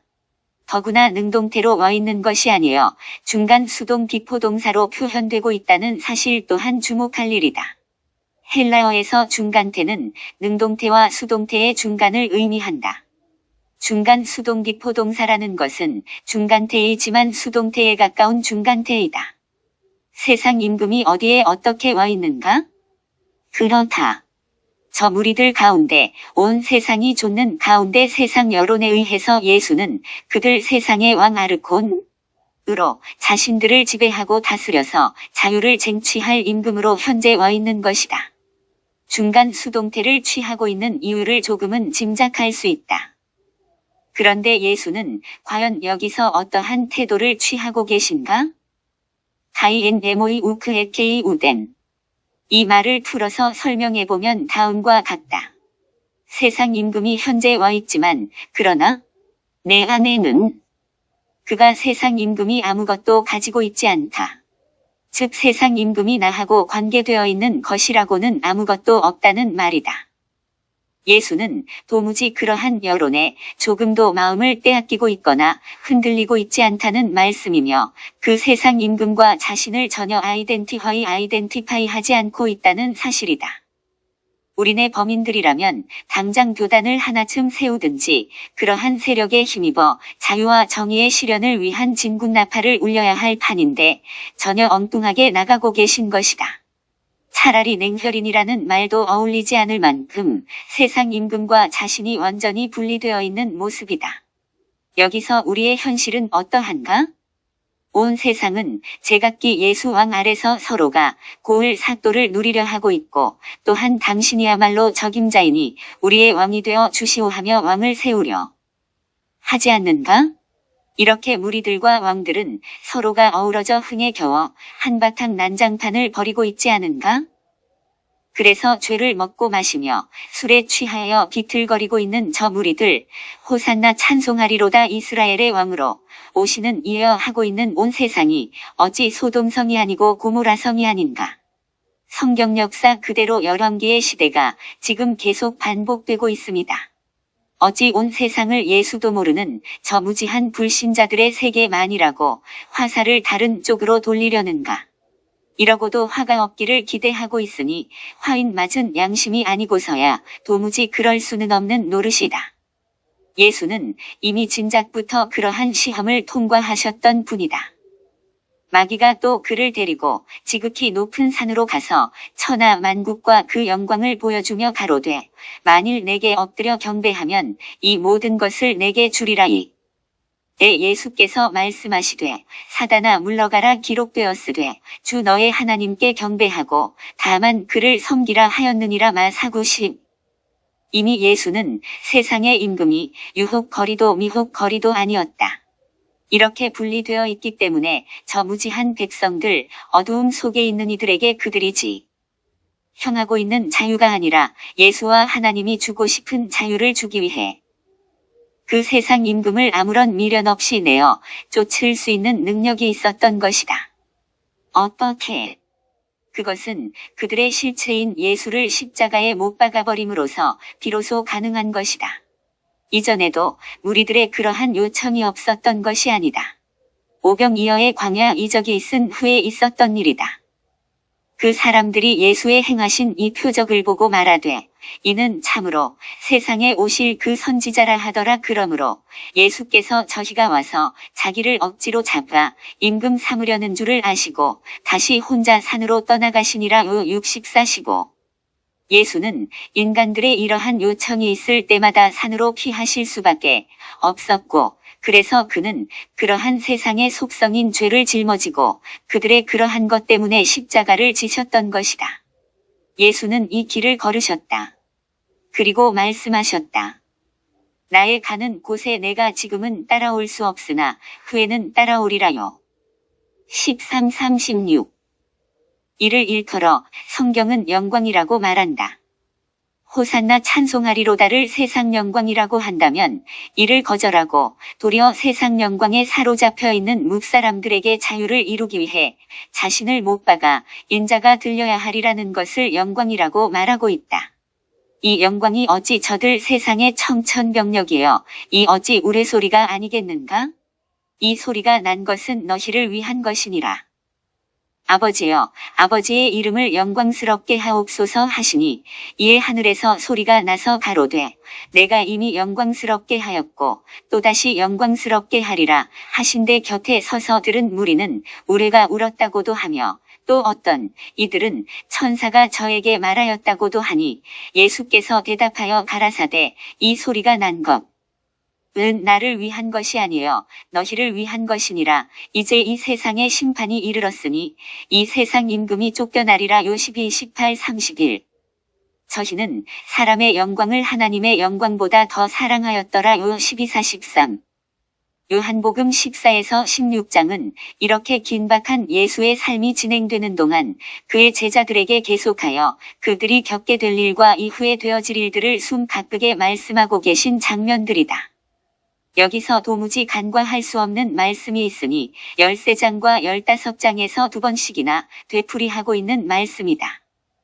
내가 진실로 진실로 너희에게 이르노니 종이 상전보다 크지 못하고 보냄을 받은 자가 보낸 자보다 크지 못하니 너희가 이것을 알고 행하면 복이 있으리라. 13, 16, 17 내가 너희더러 종이 주인보다 더 크지 못하다 한 말을 기억하라. 사람들이 나를 핍박하였은즉 너희도 핍박할 터이여 내 말을 지켰은즉 너희 말도 지킬 터이라. 15, 20 누가 감히 이를 거역하고도 하나님의 아들이라 일컬음 받을 수 있으며 지 주인보다 큰 종이 있을 수 있겠는가. 그러나 오늘의 현실은 세상 임금 예수를 좋아하며 그것에 독주에 도취되어 도대체 세월 가는 줄 모르고 있다. 어서 이 술 취함에서 깨어나야겠다. 술 취하지 말자. 오직 새 술의 충만함을 받자. 종이 주인보다 더 크지 못하다 한 말을 기억하라. 4. 베드로의 새로운 출발. 요 13, 31, 38, 요 21일 23. 베드로가 가로되 주여, 내가 지금은 어찌하여 따를 수 없나이까? 주를 위하여 내 목숨을 버리겠나이다. 요 13, 37.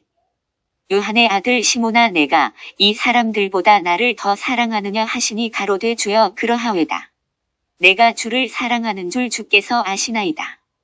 가라사대 내 어린 양을 먹이라 하시고. 요 21, 15. 성경을 대하는 모든 독자들은 베드로의 생애를 통해서 인생의 여러 측면을 대하게 되며 많은 사실들을 발견하게 된다.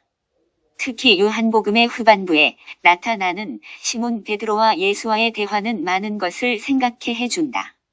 의기왕성하던 베드로의 과거 모습은 전혀 찾아볼 수 없고 다만 적나라한 자신의 실제 모습을 제대로 자각하고 있는 그의 참 모습을 보게 된다. 그것은 비로소 비본래적 인간의 본래적 인간 회복이라고나 할까? 아니, 이제야 인간다움의 발점에 이르고 있다고 보아야 할 것이다. 아담 후에의 틀을 이제 조금씩 고서 참인간의 제 모습을 찾아가는 시작 지점이라 할 수 있는 것이며 인간의 인간 회복의 장면이라 할 수 있다. 사람다운 사람, 베드로다운 베드로, 비로소 거기에 이른다. 베드로가 요한복음 21장의 상황에 이르까지 그 여정은 우리가 너무나 잘 알고 있듯 결코 그렇게 간단치 않다. 도대체 여기서 베드로의 모습이 어떠하길래 그리 야단일까? 그러나 알고 보면 사실 아무것도 아니다. 어찌 보면 실망스러운 베드로의 모습이라 할 수도 있다. 이러한 고백은 얼마든지 할 수 있는 고백이기 때문에 그렇게 칭찬할 만큼 위대한 고백이나 선언을 하고 있는 것이 아닐 수 있다. 오늘날 그리스도인치고 사랑의 고백을 이 정도도 않고 신앙생활 하는 사람이 어디 있을까? 가장 흔한 고백이 사랑에 대한 고백이요, 믿음에 대한 고백이다.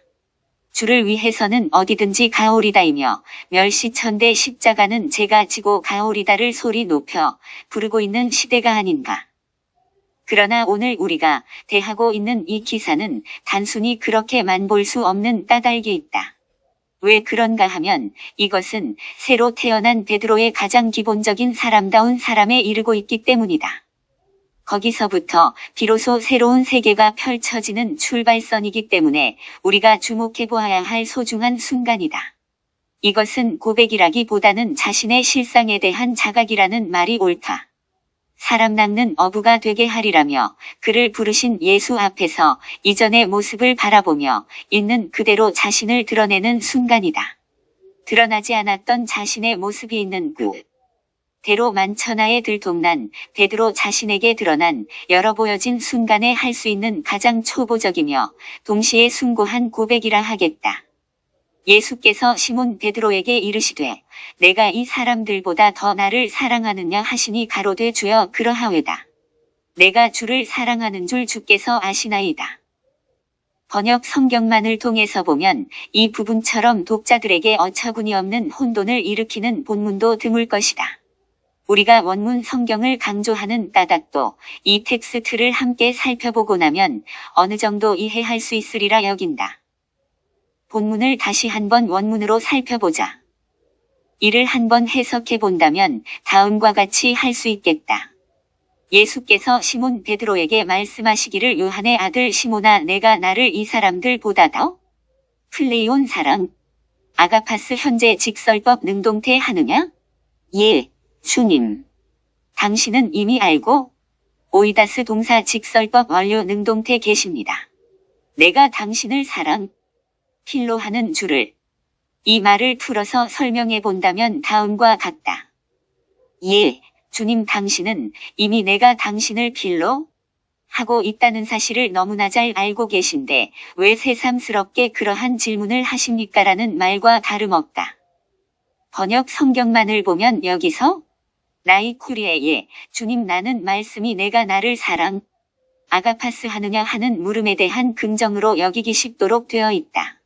마치 이전의 베드로 모습처럼 그러한 질문을 기다리기나 했다는 듯이 선뜻 물론이지요. 주님 내가 주님을 얼마나 사랑하는데요 라는 식의 뉘앙스로 오해하기 쉽도록 번역하고 있다는 말이다. 그러나 이것은 천부당 만부당한 말씀이다.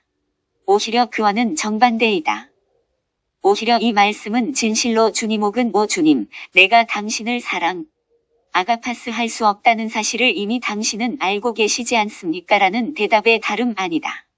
내가 당신을 필로하고 있다는 사실을 당신은 너무나 잘 알고 계십니다라는 고백을 하고 있는 것이다. 질문과 답변에서 아가파오와 필로라는 서로 다른 단어를 사용하고 있다는 점을 번역 성경은 전혀 반영하지 못하고 있다. 베드로는 여기서 필로를 말하고 있다. 이 고백은 얼마 전 주님과 최후의 만찬석상에서 하던 고백과는 전혀 대조적인 모습이다.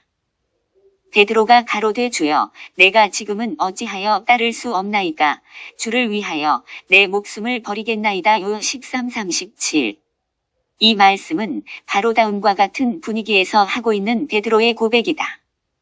새 계명을 너희에게 주노니 서로 사랑하라. 아가파테 알레루스네가 너희를 사랑한 것 같이 너희도 서로 사랑하라. 너희가 서로 사랑하면 사랑을 서로 안에 가지게 되면 이로써 모든 사람이 너희가 내 제자인 줄 알리라. 시몬 베드로가 가로되 주여 어디로 가시나이까?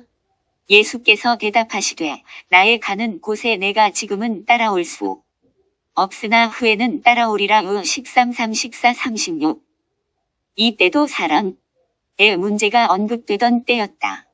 성경의 최고의 법, 곧 세 계명인 사랑의 계명을 말씀하시던 중 이어서 나온 베드로의 고백이다. 지금은 어찌하여 따를 수 없나이까 주를 위하여 내 목숨을 버리겠나이다. 이것은 분명 주를 사랑 아가파오 하겠다는 당당한 고백이지 않은가? 도대체 이때만 해도 베드로는 능히 아가파오 할 수 있다고 스스로 여기고 있었다. 그때만 해도 아가파오를 못하리라고는 상상도 할 수 없었다. 일사가고 순교의 마음으로 주를 위해 목숨을 바치리라. 그것이 아가파오가 아니고 무엇인가? 주를 위하여 목숨을 버리겠나이다. 주를 위하여 아가파오 하겠나이다. 이 정도의 고백은 해야 믿음이 있는 사람 축에 끼일 수 있지. 어떻게? 필로 정도를 가지고 믿음 있는 자라 할 수 있을까? 오늘날도 겁나는 사람들이 많은 것은 바로 이런 부류들이다. 어떤 사람이 문제인가 하면 주를 위해 목숨을 기꺼이 바치겠다고 달려드는 사람이 문제다. 그들은 능히 그러고도 남는다. 그래서 집도 팔고 밭도 팔고 태물도 팔아서 주를 위해 바치고 이 생명 다하도록 주를 위해 살겠단다. 게다가 목사님들께서는 그렇게 하라고 부추겨준다. 함께 어울려 큰 판을 벌인다. 그런 이들에 의해서 종교 장사는 호황을 누릴 수밖에 없는 것이다. 아무도 못한다 해도 자신만은 주를 아가파오 하겠다는 것이다. 교회는 온통 바로 이 같은 아가파오의 경쟁장이 되어버렸다. 물론 그 같은 것이 하나의 과정으로 나타나는 것은 이해할 수 있다. 예수의 수제자 베드로도 그러한 고백을 하고 있었으니까. 그 같은 고백을 해 본자만이 그것의 허구성도 동시에 깨닫는 것이 아니겠는가. 그러나 그것은 아주 어린아이 신앙의 모습으로 인정해 줄 수는 있지만 거기에 머물러 있거나 그것이 신앙생활의 전부인 줄 알고 있다면 그것이 곧 비극이다. 어떻게 생각하든 문제될 일이 없다면 오죽이나 좋겠는가? 그게 그렇게 순하고 간단하다면 우리의 고민은 훨씬 덜어질 것이다. 누이 좋고 매부 좋. 은 일이니 하나님도 좋고 나도 좋고 도랑도 치고 가재도 잡고. 그런데 그게 그렇지 않기 때문에 고민이 있다. 대충 생각해서 될 일이 아니기 때문에 내가 지금은 따라올 수 없으나인 것이다. 이렇게 충성봉사하겠다는 베드로의 고백에 감격이라도 하셔서 덥석 내 양을 먹이라 하실 줄 알지만 천만의 말씀 그렇게 어리숙하게 속아줄까. 그렇게 쉽게 속아 넘어가시는 하나님인 줄 알면 오해를 해도 크게 하는 것이다. 베드로의 고백이 진실하지 않아서가 아니다. 적어도 그는 그 순간만은 진실이었다. 그것을 진실이 아니라고 한다면 당시의 베드로에게 뺨을 맞을 소리다. 그러나 어차피 거짓된 인간의 진실은 본질 자체가 거짓이기 때문에 거짓이 아무리 진실을 말하고 진실을 호소해도 그것은 유감스럽지만 속아서는 안 되는 헛소리에 불과하다. 여기에 인생의 비극이 있다. 인생이 거듭나지 않으면 안 될 이유가 여기에 있는 것이다. 거듭남이 도대체 무엇인가 하는 것도 알게 해준다. 그것은 단순히 예수를 따라다니는 것도 소위 말하는 성령이 충만하여 무엇이든지 주를 위해서라면 다 하겠다는 충성의 맹약도 도대체 거듭남하고는 거리가 있다는 말이기도 하다. 일시적으로 하나님에 의해 주는 그리스도시여 하나님의 아들이십니다라고 고백했다고 해서 다 되는 것도 아니요 주를 위해서는 목숨을 버리겠나이다 하는 식의 고백이 신앙생활의 전부가 아니라는 말이다. 하물며 나는 예수 믿고 거듭났다고 주장한다 해서 거듭남일까? 그 주장이 거듭남이라면 얼마든지 주장하시라. 나는 예수를 믿었고 그를 주라 시인했으니 거듭난 것이 틀림없다는 그대의 확신에 찬 고백, 니라서 막을 손가. 그게 그 시절의 시작이지만 이제는 거기에서 나와야 할 때가 아닌가. 이러한 과정이 베드로에게도 있었고 오늘날도 누구에게나 그 같은 여정이 있는 것은 사실이다. 하더라도 거기에 주저앉아 그것이 구원의 전부인 양 똑같은 레퍼토리를 언제까지나 되풀이하며 목소리를 높여 충성을 맹세하고 달려갈 것인가. 그것을 부추기고 그곳으로만 치닫는 교회들의 군상을 보며 어떻게 한숨이 나오지 않고 탄식이 나오지 않을 수 있겠는가. 그러한 실상을 명확히 보지 못하면 참으로 오늘의 교회는 구원하고는 전혀 관계없는 종교 집단이 되고 만다. 속히 이 어처구니 없는 다름질로부터 발걸음을 멈추고 우리의 모습을 다시 점검해 보아야 하지 않을까. 요한복음 13장의 베드로에게 그 사이 무슨 일이 벌어졌길래 요한복음 21장의 모습으로 달라진 것일까? 그리고 예수께서는 어떻게 베드로를 이같이 이끌어오셨으며 내 양을 먹이라고 담대히 말씀하실까? 무엇을 보고 이제 마음을 놓고 내 양을 먹이라고 하시는가? 그렇다. 그때나 지금이나 베드로를 비롯한 모든 신앙인들이 능력이 너무 많다. 도대체 할 수 없는 일이 없다. 할 수 있거든이 무슨 말이냐 믿는 자들에게는 능치 못함이 없느니라는 구절이 동에서도 번쩍 서에서도 번쩍 마치 조자룡의 헌 칼과 같이 안 통하는 데가 없다는 듯 인용되고 있다. 생명의 흐름은 아랑곳하지 않고 하나님의 이름을 빌리기만 하면 상전벽해가 마음대로 되는 줄 안다. 더구나 하나님을 사랑하는 일이라는 데 있어서야 누가 뒤지려 할까? 이러한 불도저 신앙을 잠재우고 스스로는 아가페의 자도 할 수 없음을 깨닫도록 하는데 그토록 많은 시간과 사건들이 필요했던 것이다. 그것은 이론도 아니요, 지식도 아니요, 한두 번의 시행착오로 얻어지는 것도 아니다. 내가 주를 위해 목숨을 바치겠나이다는 고백을 했던 그가 닭 울기 전에 3번 예수를 부인하는 스스로의 모습을 보고 나서 예전의 고백 요 13장이 얼마나 터무니없고 부질없는 것이며 만용이었는지 비로소 들통난다. 그는 아마도 예수의 십자가 사건과 부활, 이 모든 것을 보면서 그가 할 수 있는 것이라고는 아무것도 없다는 사실을 비로소 깨달았을 것이다. 어쩌면이 간단하고 아무것도 아닌 듯한 하나를 깨우치게 하려 예수는 십자가의 길을 가셨고 그 많은 고통을 겪으셨다.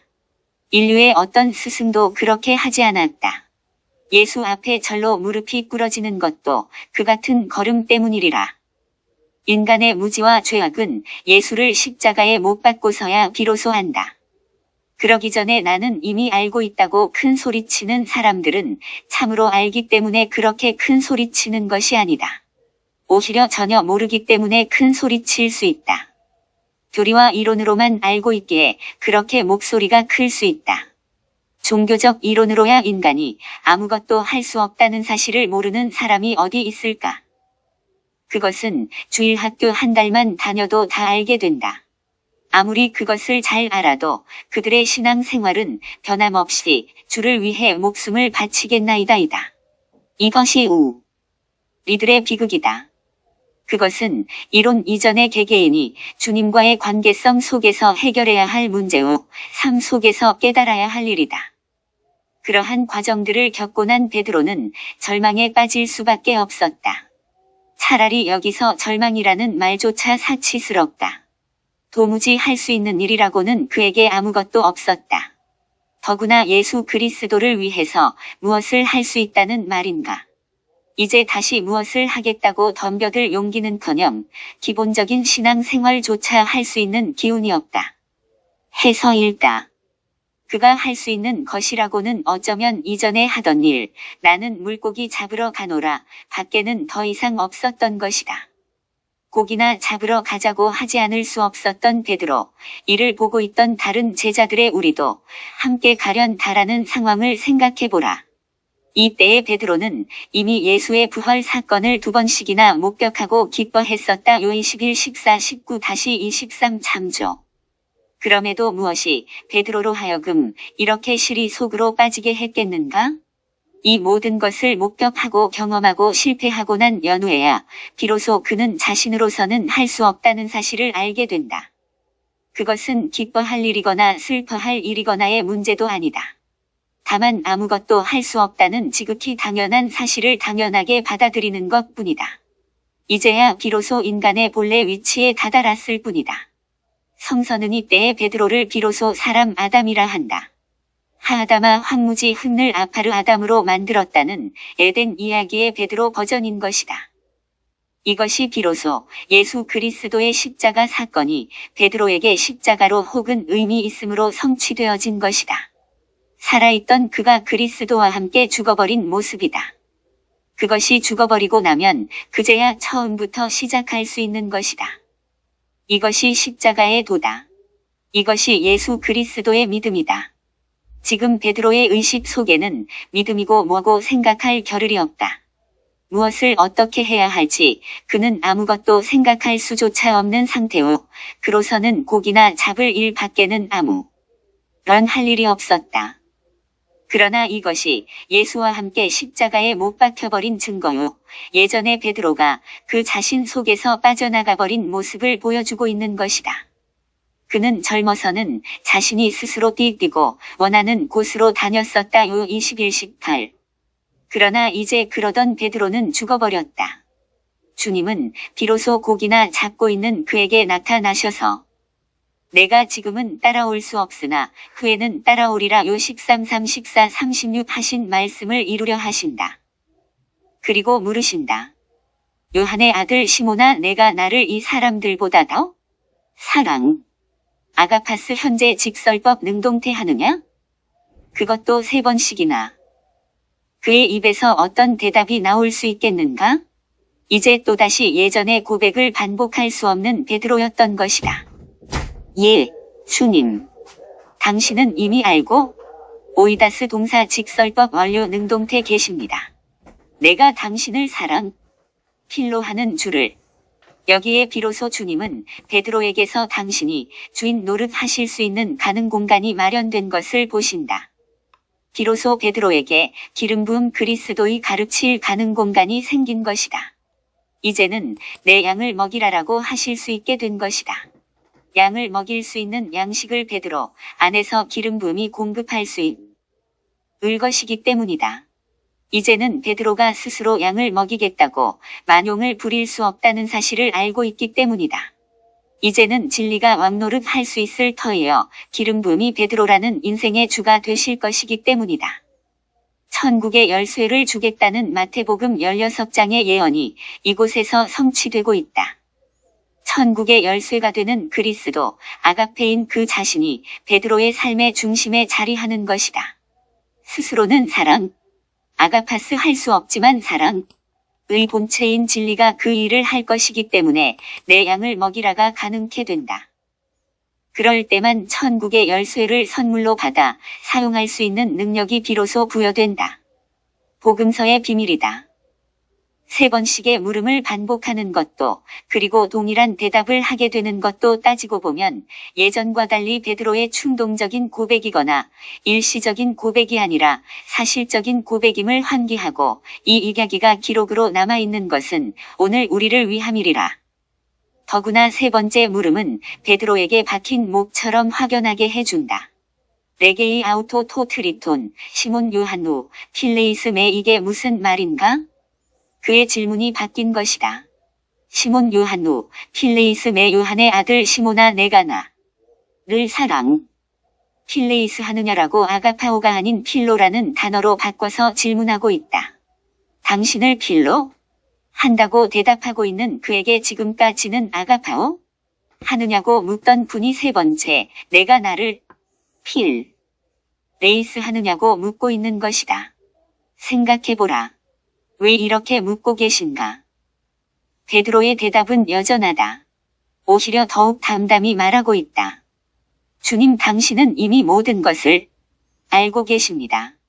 내가 당신을 필로 하고 있다는 사실을. 그렇게 대답할 수밖에 없었다. 다만 그럴 수밖에 없는 자신의 모습이, 그렇게 대답할 수밖에 없는 자신이 답답했을 뿐이지만 그게 사실이고 이미 모든 게 들통나지 않았나. 근심스러운 표정을 지을 수밖에 없었던 까닭도 이 때문이다. 그에게는 필로밖에 할 수 없다는 사실이 사실로 드러났고 그것이 현재의 실상이다. 그럼에도 여전히 내 양을 먹이라는 말씀을 계속하신다. 예수는 베드로가 혹시라도 내가 당신을 사랑합니다라는 대답을 기대해서 그렇게 묻고 계시겠는가? 결코 그렇지 않다. 그는 이미 베드로에 대해서 잘 알고 있다. 아니, 베드로보다 베드로를 더 잘 안다. 베드로의 상태를 모르고 그런 질문을 하셨을까? 이렇게 해서 베드로의 새로운 인생이 시작되고 있다.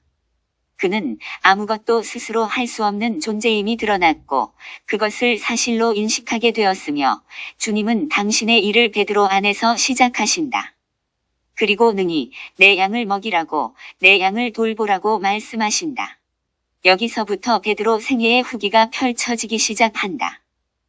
제2기의 삶은 젊어서 스스로 띠뛰고 원하는 곳으로 다니던 삶과는 전혀 다른 늙어서의 삶이 전개되는 것이다.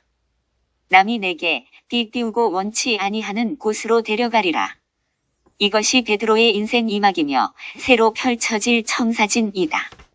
그것은 이미 당신의 스승이셨던 예수의 삶인 동시에 베드로와 믿음의 후예들이 따라서 살아야 할 내비게이션이며 순례의 길에 있는 자들의 새로운 로드맵이다. 베드로의 새로운 출발이다. 스스로는 필로 밖에는 할 수 없는 그의 생애가 이제는 아가페의 본체에 의해서 그가 돌보아야 할 양들을 능히 아가파오 할 수 있는 삶으로 전개될 것이다. 예수가 세상 죄를 짊어지시고 서기관과 대제사장들에게 남이 고난을 받아 십자가에 못 박혀 죽으셨던 것처럼 나의 받는 침례 세례를 너희도 받을 수 있겠느냐고 반문하시던 예수의 말씀대로 베드로는 동일한 후기의 삶을 살아낼 것이다. 그것은 남천국의 열쇠인 그리스도, 그러나 결국 그리스도와 하나 된 자기 자신이 띠를 띄우고 그의 삶을 이끌어가고 있기 때문에 일어나게 되는 결과적 삶이다. 일설에 전해지는 바대로 로마의 군인들에 의해서 거꾸로 십자가에 못 박혀 다 하더라도 그것은 곧 예수 그리스도와 하나 된 삶이었기 때문에 남이 띠를 띄웠기 때문에 로마 군인들에게 그러한 죽음을 당하는 것일 터이다. 이제 베드로는 그리스도와 하나 된 삶의 고백을 당당히 하면서 살아갈 수 있는 존재가 되었다. 베드로 전후서가 이를 잘 말해주고 있다. 요한복음은 바로 여기까지를 증언하고 있다. 5. 무엇을 듣는가?